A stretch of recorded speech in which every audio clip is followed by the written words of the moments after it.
Hello friends, आज की इस वीडियो में हम बात करेंगे नागरिकता के बारे में, जो कि पॉलिटी का दूसरा चैप्टर है। ठीक है, अगर आप लोगों ने पॉलिटी के पहले चैप्टर का वीडियो नहीं देखा है तो आप लोग ऊपर आई बटन लिंक दिया है, वहां से आप जाकर देख सकते हैं। तो चलिए देखते हैं नागरिकता, जो कि हमारा पॉलिटी का दूसरा चैप्टर है। ठीक है, इसमें जो हमारा कहा गया है, ये सबसे पहले तो ये नागरिकता जो हमारा है, ये भाग दो में दिया गया है। ठीक है, और ये अनुच्छेद अनुच्छेद 5 से 11 तक में दिया गया है। ठीक है, आर्टिकल आर्टिकल आर्टिकल 5 से 11 तक दिया गया है नागरिकता, जो कि भाग 2 में दिया गया है, और 5 से 11 तक दिया गया अनुच्छेद। ठीक है, इसमें जो हम बात करेंगे, सबसे पहले नागरिकता हमारा है वो 2 प्रकार का होता है। सबसे पहले नागरिकता वो हमारा होता है नागरिक, ठीक है, और दूसरा जो हमारा है वो विदेशी नागरिक।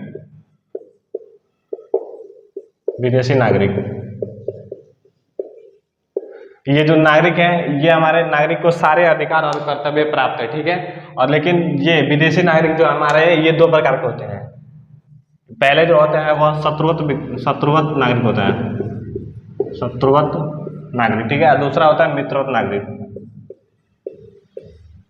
ये जो शत्रुवत नागरिक होते हैं, ये होते हैं जैसे कि भारत के साथ अगर कोई सा भी युद्ध जैसे चल रहा है, उनके देश का अगर कोई व्यक्ति आकर भारत में रह रहा है तो वो शत्रुवत नागरिक हो जाएंगे। ठीक है, और दूसरा मित्रवत नागरिक होता है जिसके भारत के साथ संबंध है, जैसे कि कोई संबंध हो गया भारत के साथ जैसे दूसरे देश के साथ, तो वो हमारा मित्रवत नागरिक है। ठीक है, और इन तीनों नागरिक और शत्रुवत और मित्रवत नागरिक के इन तीनों को जो अधिकार के बारे में आप बात करें कि तीनों को अधिकार किसको ज्यादा है, तो सबसे पहले जो अधिकार है वो नागरिक का है। ठीक है, और दूसरा नंबर हमारा मित्रवत नागरिक का है, मित्रवत नागरिक। ठीक है, और तीसरे नंबर हमारा शत्रुवत नागरिक है।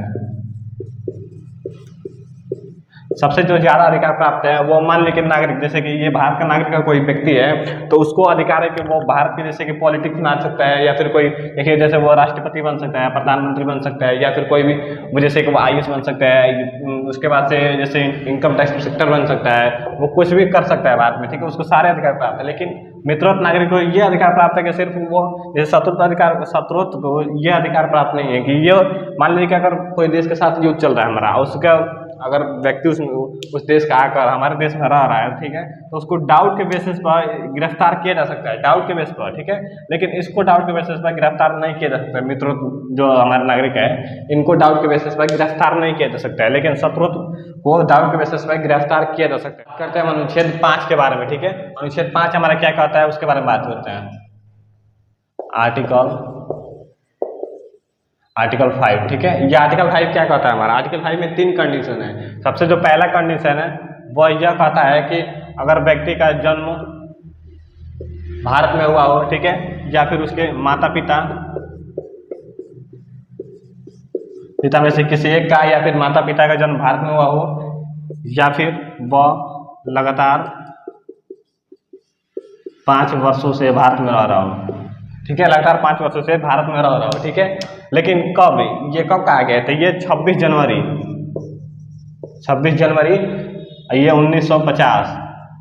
हमारा देश का संविधान कब लागू हुआ था, 26 जनवरी 1950, और संविधान सिर्फ 26 जनवरी 1950 तक ही वो नागरिकता प्राप्त कर सकता है। नागरिकता के अधिकार जो है वो संविधान को दिया गया है कि वो 26 जनवरी 1950 तक ही है संविधान में। ठीक है, लेकिन 26 जनवरी 1950 के बाद किसी को नागरिकता प्राप्त करना है तो वह संसद कानून बनाकर उसको नागरिकता देगी। ठीक है, तो 26 जनवरी 1950 तक ही हमारा आर्टिकल 5 लागू होता है।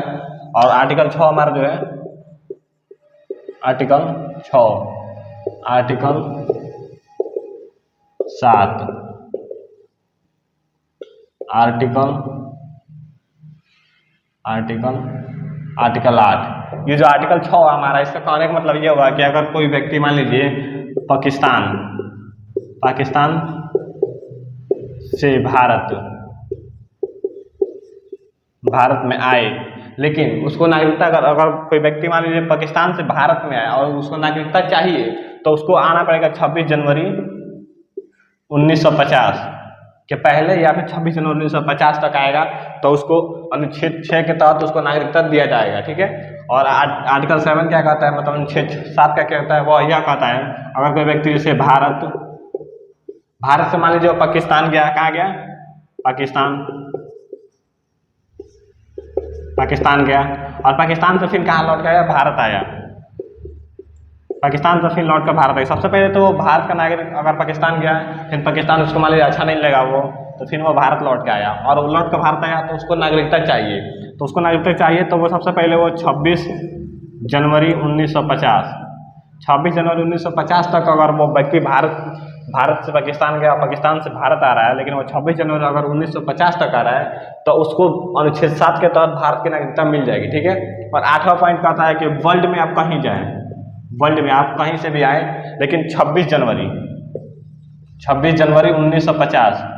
1950 तक आप अगर आप आते हैं, आपका वर्ल्ड में से कहीं से भी आए, आपको अनुच्छेद 8 के तहत नागरिकता दिया जाएगा, ठीक है। सबसे पहले हम लोगों ने 5वां हमारा क्या आर्टिकल है, वो यह कहता है कि अगर व्यक्ति का जन्म भारत में हुआ हो, या फिर उसके माता पिता में से किसी एक का हुआ, या फिर माता पिता का हुआ हो, या फिर वो लगातार 5 वर्ष से रह रहा हो भारत में, कब रह रहा हो, 26 जनवरी 1950 से पहले रह रहा हो, ठीक है, या फिर 26 जनवरी 1950 तक उसका 5 वर्ष पूरा हो चुका हो, तो उसको नागरिकता दिया जाएगा 26 जनवरी 1950 तक, ठीक है। और आर्टिकल 6 में कहा गया कि पाकिस्तान से भारत में अगर कोई व्यक्ति आता है तो वो कब आएगा, 26 जनवरी 1950 तक आए या फिर उससे पहले आए तो उसको भारत की नागरिकता मिलेगा। या फिर अनुच्छेद 7 कहता है कि अगर कोई व्यक्ति भारत से पाकिस्तान जाए या पाकिस्तान से फिर भारत आए और वो कब आए तो 26 जनवरी 1950 तक या फिर उसके पहले तक, तभी उसको अनुच्छेद 7 के तहत नागरिकता मिलेगा। और अनुच्छेद 8 का कहने का मतलब अगर वर्ल्ड में आप किसी भी देश में रह रहे हैं, अगर आपको नागरिकता भारत की चाहिए तो आपको 26 जनवरी 1950 से पहले आना होगा, या फिर 26 जनवरी 1950 को आना होगा तो आपको भारत की नागरिकता मिलेगी, ठीक है। तो आज की इस वीडियो में हम लोगों ने सबसे पहले क्या देखा, सबसे पहले हम लोगों ने देखा कि नागरिकता हमारा है वो भाग 2 में दिया गया है, ठीक है, और अनुच्छेद 5 से 11 तक दिया गया है, ठीक है। और नागरिकता हमारे 2 प्रकार का होता है। सबसे पहला जो होता है वो कौन सा होता है, तो वो नागरिक होता है, नागरिक। और दूसरा क्या होता है, विदेशी नागरिक, विदेशी नागरिक होता है। विदेशी नागरिक में पहला हम आपके शत्रुवत या फिर मित्रवत नागरिक, दूसरा होता है शत्रुवत नागरिक। तो जो शत्रुवत नागरिक है, सबसे पहले जो अधिकार किसको ज़्यादा प्राप्त है, तो वो नागरिक को प्राप्त है, इंडिया के नागरिक को सबसे ज़्यादा अधिकार प्राप्त है। और दूसरा उसके बाद मित्रवत नागरिक को अधिकार प्राप्त है, और उसके बाद शत्रुवत नागरिक को अधिकार प्राप्त है। इनको डाउट के बेसिस पर गिरफ्तार किया जा सकता है, लेकिन इनको डाउट के बेसिस पर गिरफ्तार नहीं किया जाएगा। और उसके बाद हम लोगों ने देखा आर्टिकल 5, ठीक है, अनुच्छेद 5 देखा है कि अगर कोई व्यक्ति का जन्म भारत में हुआ हो, या फिर उसके माता पिता में से किसी एक का जन्म भारत में हो, या फिर वो लगातार 5 वर्षों से भारत में रह रहा हो, कब से, तो 26 जनवरी 1950 से पहले, तो उसको भारत की नागरिकता अनुच्छेद 5 के तहत मिल जाएगी, ठीक है। और अनुच्छेद 6 कहता है कोई व्यक्ति पाकिस्तान से भारत में आए, ठीक है, तो वो कब आए, 26 जनवरी 1950 से पहले अगर आता है या फिर उस दिन तक आता है तो उसको भारत की नागरिकता अनुच्छेद 6 के तहत मिल जाएगी। और आर्टिकल 7 कहता है कि अगर कोई व्यक्ति भारत से पाकिस्तान घूमने गया हो या फिर रहने गया हो, अगर वो पाकिस्तान अच्छा ना लगे हो तो फिर वो भारत आके लौट कर, ठीक है, तो उसको भी नागरिकता मिलेगी, लेकिन 26 जनवरी 1950 से पहले आए या फिर उस दिन तक आए तभी उसको नागरिकता अनुच्छेद 7 के तहत मिलेगी। और अनुच्छेद 8 कहता है कि वर्ल्ड में आप कहीं से भी आए, उससे मैटर नहीं करता, आपको 26 जनवरी 1950 से पहले आए या फिर उस दिन तक आए तो आपको अनुच्छेद 8 की तहत नागरिकता मिल जाएगी।